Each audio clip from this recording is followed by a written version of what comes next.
1500 আমার সহকর্মীরা আছেন। আমি এই অনুষ্ঠানে আপনারা জানেন আজকে অফ ডে, হয়তো অনুষ্ঠান করে অন্য কোথাও যেতে পারতাম।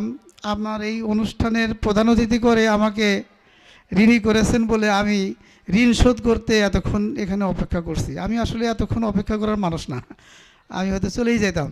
তো আপনাদেরকে ধন্যবাদ জানাই। আমার মতো ক্ষুদ্র মানুষ, আমার চেয়ে অনেক যোগ্য লোক আমার পাশের চেয়ারে বা মঞ্চে বসে আছেন, আমাকে প্রধান অতিথি করে এখানে রেখেছেন, এটাও আমার জন্য বিশাল পাওনা। প্রাথমিক শিক্ষা পরিবারের পক্ষ থেকে আপনাদেরকে ধন্যবাদ জানাই।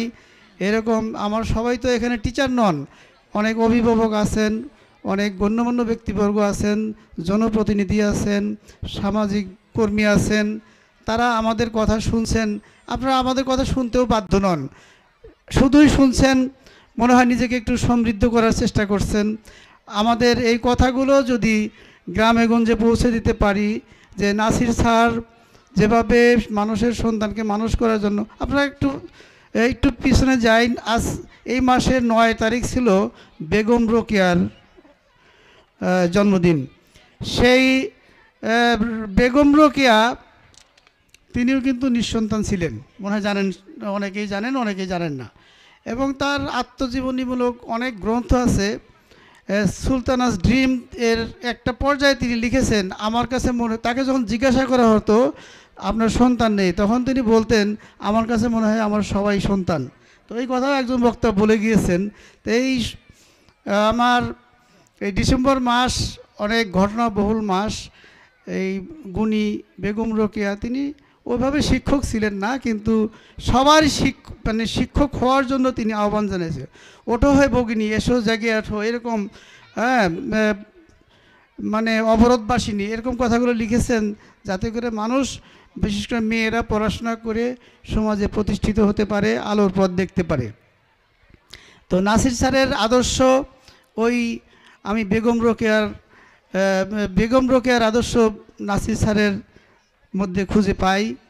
তিনি শুধু বেতন নেন নেই, সেটাও ঠিক না, তিনি আবার নিজের টাকা খরচ করে অন্যকে বই কিনে দিয়েছেন, দরিদ্রদের পড়াশোনার খবর নিয়েছেন, সামাজিক কাজ করেছেন। আরও অনেক গুণ আছে যেগুলো এখানে প্রকাশিত হয়নি, আমরা জানি না। তিনি যেহেতু প্রচার বিমুখ, তিনি যে মানে প্রচার বিমুখ মানুষ, আরও অনেক ভালো কাজ করেছেন যেগুলো আমরা হয়তো জানি না। তো আমরা চেষ্টা করব ওনার মধ্যে থেকে ওগুলো বের করে এনে আমরা নিজেদের জীবনে বাস্তবায়ন করার চেষ্টা করব। উনি যেহেতু মানে শিক্ষক সবসময় মানে দুনিয়াতে দুইটা জিনিস মানুষ অপছন্দ করে, এটা হলো হারা আর মরা। কেউ হারতেও চায় না, মরতেও চায় না, কিন্তু শিক্ষক সে কিন্তু হারতে চায়। শিক্ষক গর্বিত হয় যখন তার ছাত্র তাকে জীবনে প্রতিষ্ঠিত হয়ে হারিয়ে দেন, তো শিক্ষক তখন গর্ব করে বলেন। তো নাসির স্যারের তিনি সহকারী শিক্ষক, ইচ্ছে করেই তিনি সহকারী শিক্ষক ছিলেন, তো প্রধান শিক্ষক হননি। তিনি অনেক ছাত্রের কাছে তিনি হেরে গিয়েছেন। এটা একটা আমাদের শিক্ষণীয় বিষয়। যারা এখন শিক্ষক হতে চান তাদের লেখাপড়া যদি ওইভাবে পরিচালিত করেন যে টিচার হতে হলে নাসির স্যারের মতো হতে হবে। এই রামপালের আমি আনাচে কানাচে অনেক যুবক আমি একাই পায়ে হেঁটে বেরিয়ে দেখি যে অনেক ভালো ভালো ছেলে মেয়ে আছে, তাদের চাকরি বাকরি নাই। যে তারা যদি এই শিক্ষক হতে চান, ভালোভাবে পড়াশোনা করে শিক্ষক হওয়ার পর যেন আমার নাসির স্যারের মতো হন, এই আশাবাদ ব্যক্ত করি। অনেক কথা বলার ছিল, আপনাদেরও এখন শোনার ধৈর্য নাই। আমাকে আমন্ত্রণ জানিয়ে আমাকে ঋণী করেছেন বলে আমি দুটি কথা বলতে চাইলাম। প্রাথমিক শিক্ষা পরিবার তথা রামপাল প্রাথমিক শিক্ষকদের পক্ষ থেকে, উপজেলা শিক্ষা অফিসের পক্ষ থেকে নাসির স্যারের প্রতি কৃতজ্ঞতা জানাই। আল্লাহ যেন উনিকে বাকি জীবন এই নামাজ রোজা হজ জাকাত ও অন্যান্য দিন ধর্মের কাজ করে সময়টা কাটাইতে দেন। আসলে টিচার এবং ডাক্তার এদের আসলে অবসর নেওয়ার সুযোগ নাই, তারা সব সময়, এবং এদের লেখাপড়ারও শেষ নাই, এরা সারা জীবনই ছাত্র, সারা জীবনই শিক্ষক। আমি আশা করি যে ওই যে নুরুল ইসলাম সাহেবের কথা বললেন, তাকে 2 বছর না, তাকে 5 বছর সরকার চাকরি বিধি ভঙ্গ করে 5 বছরের জন্য চাকরি এক্সটেনশন দিয়েছিলেন। এবং সেই শিবরাম স্কুলের শিক্ষক, তিনি কিন্তু অত লেখাপড়া জানতেন না। আমি তাকে ওইভাবে ছোট করতে চাই না, যেহেতু উনি এখনও আমাদের এই ডিপার্টমেন্টে কর্মরত আছেন। কিভাবে তিনি আমাদের একটি শিক্ষক এবং শিক্ষার্থীর কল্যাণে এবং প্রাথমিক শিক্ষার সংস্কারে একটা কমিটি হয়েছে, সেই কমিটির 3 নম্বর সদস্য উনি, ওনাকে সরকার এই সম্মানটা দিয়েছেন। আপনারা শুনলে বিস্মিত হবেন যে তিনি এখনও আমাদের এখানে রামপাল অঞ্চল মানে বাগেরহাট অঞ্চলে যে অফিসারকে জয়েন্ট সেক্রেটারিকে এখানে দেওয়া হয়েছে, সেখানে ওই মানে নুরুল ইসলাম স্যার আসার সম্ভাবনা আছে, আমরা তাকে দেখতে পাবো।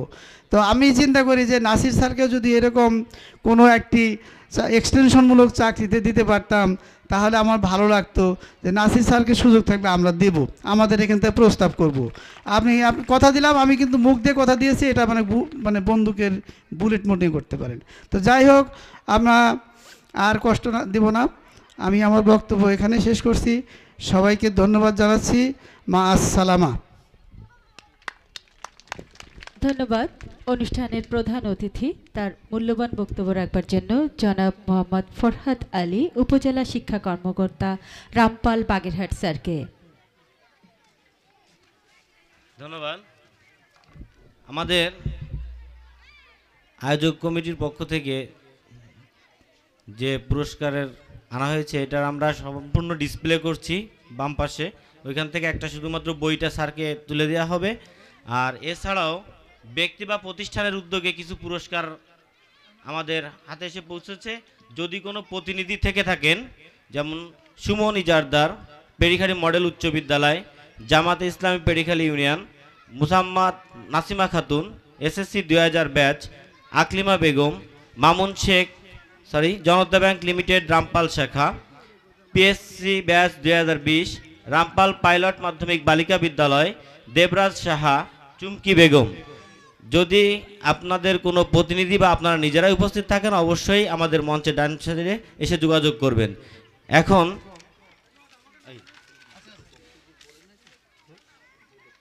না না ক্রেস্ট প্রদান করব,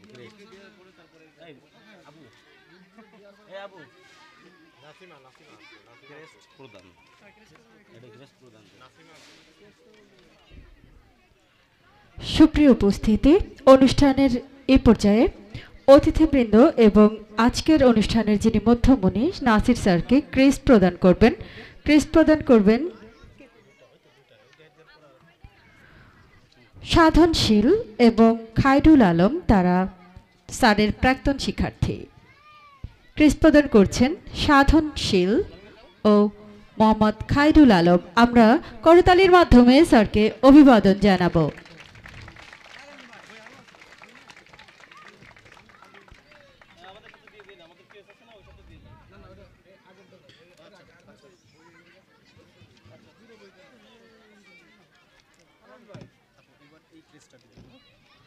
শিক্ষক মানে ভালোবাসা, শিক্ষক মানে প্রাণ, শিক্ষক মানেই দ্বিতীয় পিতা, সেই হবে মহান।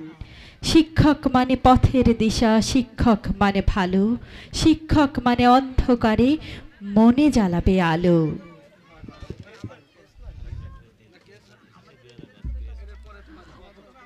স্যারকে ক্রেস্ট প্রদান করবেন, স্যারকে উপহার প্রদান করবে তার প্রাক্তন শিক্ষার্থীবৃন্দ।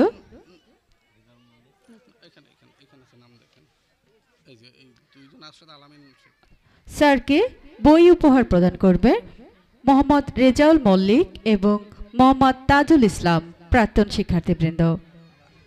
একটু সংযুক্ত করে আপনারা বলে দিয়ে, বই না পুরো যে উপহারগুলো সেইগুলোই আমরা দেবো, কিন্তু এর সৌজন্যে শুধু এটা স্যারকে তার শিক্ষার্থীবৃন্দের ভালোবাসা স্বরূপ কিছু উপহার সামগ্রী, সামান্য উপহার তারা তুলে দিচ্ছেন স্যারের হাতে। আমরা করতালির মাধ্যমে অভিবাদন জানাবো স্যারকে।